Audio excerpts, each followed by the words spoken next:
Om Swastiastu. Terima kasih atas waktu yang telah diberikan kepada kami. Selamat pagi, evaluator dan fasilitator yang kami hormati.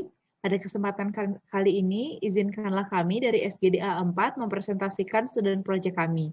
Namun sebelum itu, izinkanlah kami untuk share screen terlebih dahulu.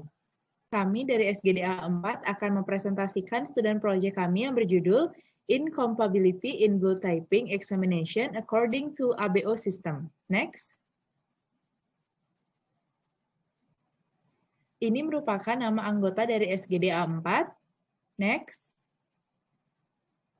Selanjutnya, presentasi akan dimulai oleh rekan saya. Kepada Desvi, saya persilakan. Baik, perkenalkan nama saya Desvi Putra Wandaso dengan nomor induk mahasiswa 2002511074. Jadi di sini saya akan membahas mengenai bab 1. Yang pertama yaitu latar belakang. Pada zaman modern ini, perkembangan teknologi dan ilmu pengetahuan sudah sangat banyak membantu manusia. Hal ini dapat kita lihat jelas pada hadirnya beberapa variasi sistem pemeriksaan, seperti sistem penggolongan darah ABO. Nah, sistem ABO merupakan jenis penggolongan darah manusia yang didasarkan pada perbedaan agglutinogen atau antigen dan agglutinin atau antibodi. Nah, diharapkan dengan adanya penggolongan data sistem ABO ini, petugas kesehatan dapat dimudahkan untuk menentukan jenis darah pasien yang cocok dalam proses donor darah nantinya. Namun, penggolongan darah dengan sistem ABO tidak selalu berjalan dengan baik. Sering timbul permasalahan di mana terjadi inkompatibilitas sistem ABO atau ketidaksesuaian pada sistem ABO. Nah, maka dari itu sangat penting bagi kita untuk mengetahui pentingnya penguasaan sistem penggolongan darah ABO dan masalah yang dapat terjadi akibat inkompatibilitas penggolongan darah sistem ABO. Next.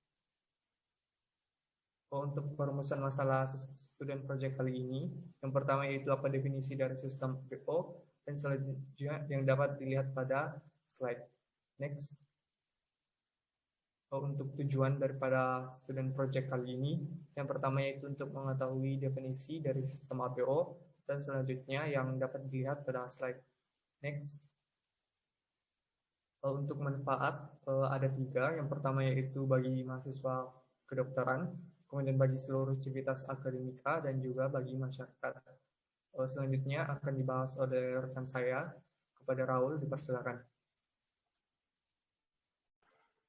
Baik, terima kasih atas waktu yang telah diberikan kepada saya. Sebelumnya, perkenalkan, saya Diwidi Raul Sameka dengan NIM 2002511066, di mana di sini saya akan melanjutkan penjelasan di bab 2 yang pertama yaitu mengenai epidemiologi dari inkompatibilitas sistem golongan darah ABO.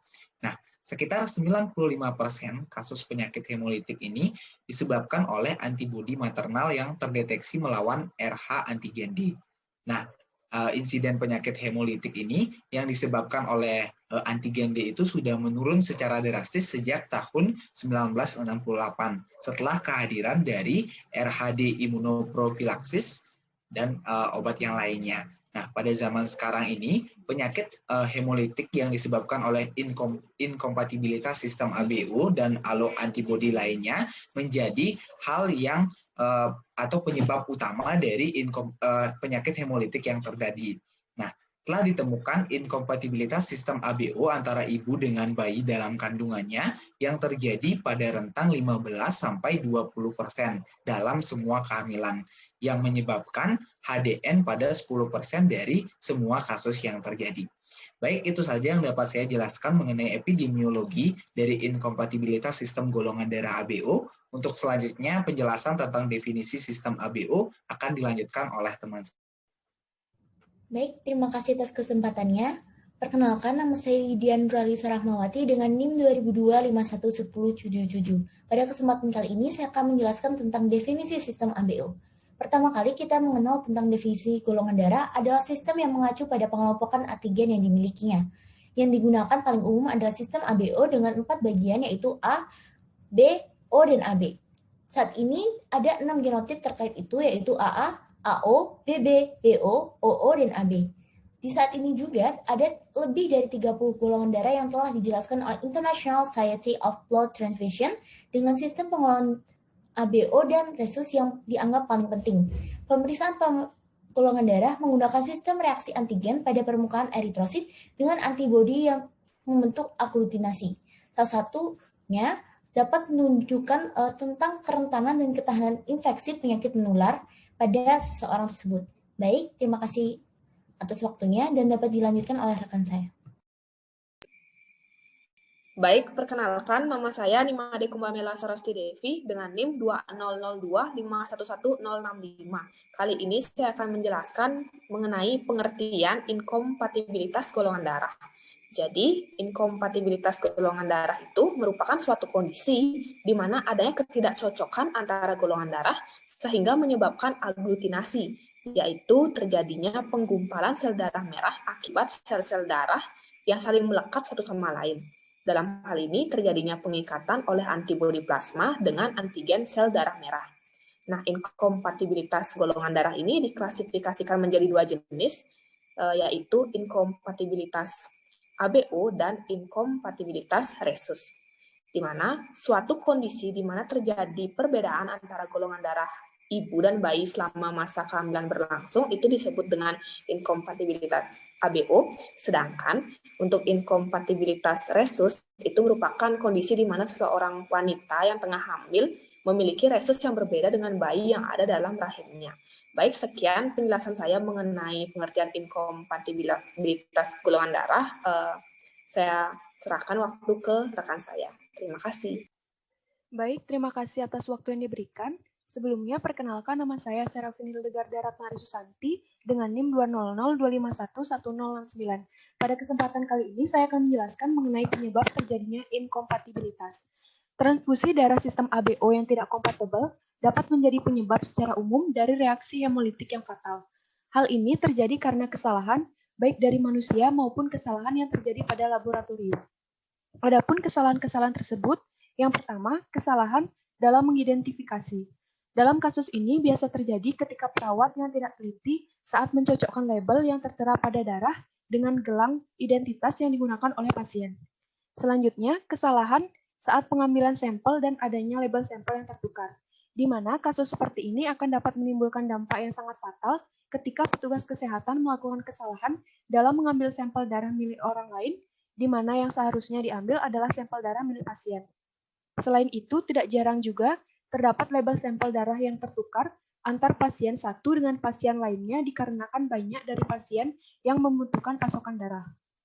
Yang ketiga, terjadi kesalahan pada saat melakukan uji pretransfusi, di mana banyak kasus yang terjadi ketika pengujian golongan darah tertentu yang seharusnya dilakukan oleh salah seorang pasien, tetapi pasien lain yang justru diujikan. Baik, selanjutnya akan dijelaskan oleh rekan saya.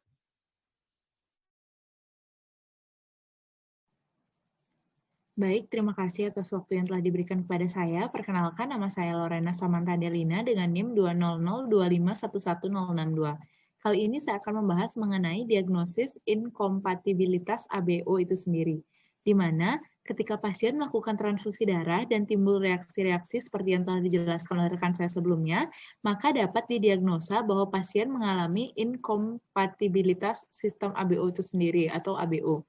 Di mana pemeriksaan yang dianjurkan adalah pemeriksaan darah lengkap dan pemeriksaan urin lengkap.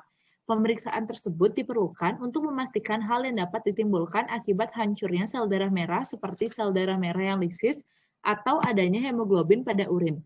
Pemeriksaan darah lengkap yang bertujuan untuk melakukan anamnesa awal guna menegakkan penyebab dan skala parahnya hemolisis intravaskular. Pemeriksaan darah lengkap ini dilakukan dengan memeriksa kadar hemoglobin, hematokrit, sel darah merah, sel darah putih, dan platelet pada darah, di mana hasil pemeriksaan yang abnormal akan menunjukkan kemungkinan terjadinya hemolisis, kelainan darah, atau infeksi. Next. Adapun yang kedua yaitu pemeriksaan urin lengkap, di mana pemeriksaan ini ditujukan untuk menunjang pemeriksaan dengan penemuan hemoglobin pada sampel urin. Jika hemoglobin yang ada di plasma darah diikat oleh haptoglobin, hemopeksin, dan albumin, maka terjadi lisis sel darah merah intravaskular.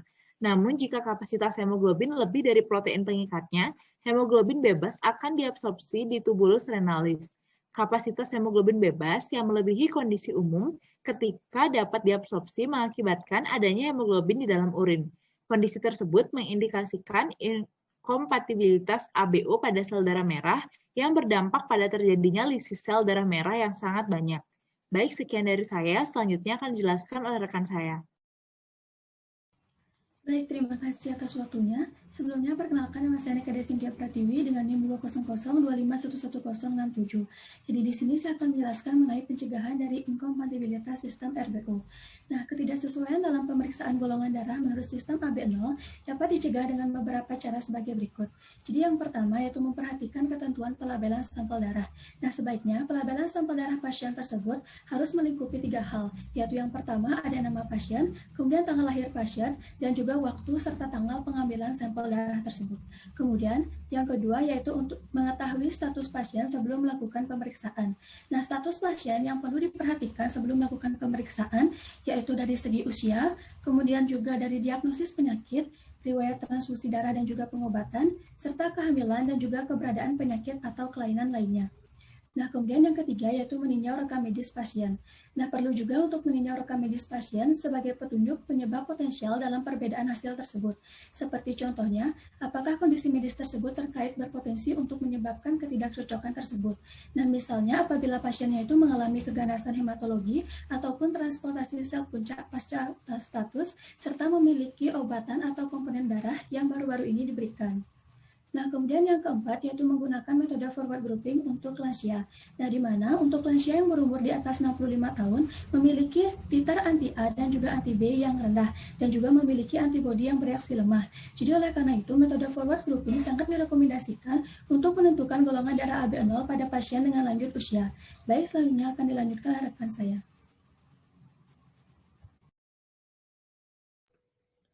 Baik, terima kasih atas kesempatannya. Perkenalkan, nama saya Betul Meristoyani Saputra dengan NIM 2002511078. Kali ini saya akan menjelaskan mengenai penata laksanaan inkompatibilitas ABO.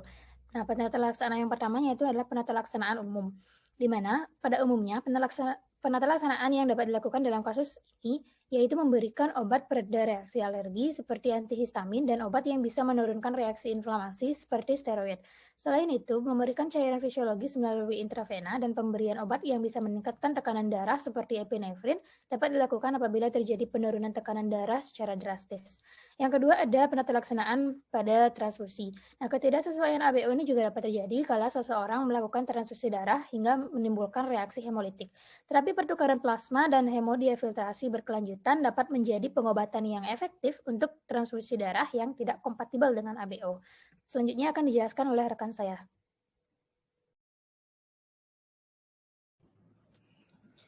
Terima kasih atas waktu dan kesempatannya. Perkenalkan, saya Nimade Mesya Maharani Pinatih dengan NIM 20025111072. Jadi saya akan menjelaskan mengenai penata laksanaan inkompatibilitas ABO pada neonatus. Jadi, hyperbilirubinemia merupakan suatu keadaan di mana terdapat banyak bilirubin pada darah bayi yang baru lahir. Beberapa peneliti percaya dengan keefektifan pemberian IVIG atau intravenous immunoglobulin di awal terapi merupakan tahap awal yang baik dalam penata laksanaan kasus inkompatibilitas ABO pada neonatus yang lebih berspesifikasi pada penanganan hyperbilirubinemia. Jadi penata laksanaan inkompatibilitas ABO pada neonatus itu dapat diklasifikasi menjadi dua, yaitu secara farmakologi dan non-farmakologi. Farmakologi merupakan penata laksanaan inkompatibilitas pada ABO pada neonatus, di mana pemberian obat pengikat bilirubin pada seorang bayi yang baru lahir guna menurunkan kadar bilirubin rata-rata selama 5 hari setelah lahir. Terapi ini memiliki prinsip yaitu mencegah pembentukan bilirubin dengan menghambat heme oksigenase untuk penguraiannya menjadi bilirubin. Lalu ada non-farmakologi. Penata laksanaan ini adalah dengan melakukan fototerapi dengan sinar matahari, di mana penata laksanaan non-farmakologi ini dapat dilakukan setiap pagi selama kurang lebih 10 menit, dan fototerapi ini adalah terapi primer pada neonatus yang akan bisa memfoto isomeri bilirubin, sehingga bilirubin yang terdapat di dalam darah bayi bersifat polar dan akan larut di dalam air sehingga akan lebih mudah diekspresikan melalui urin. Beberapa hal yang harus diperhatikan selama berlangsungnya terapi sinar adalah diusahakan seluruh permukaan tubuh bayi terpapar sinar matahari serta kedua mata dan gonad ditutup guna melindungi sel-sel pada mata dan mencegah gangguan maturasi seksual. Sekian dari saya. Selanjutnya akan dilanjutkan oleh teman saya.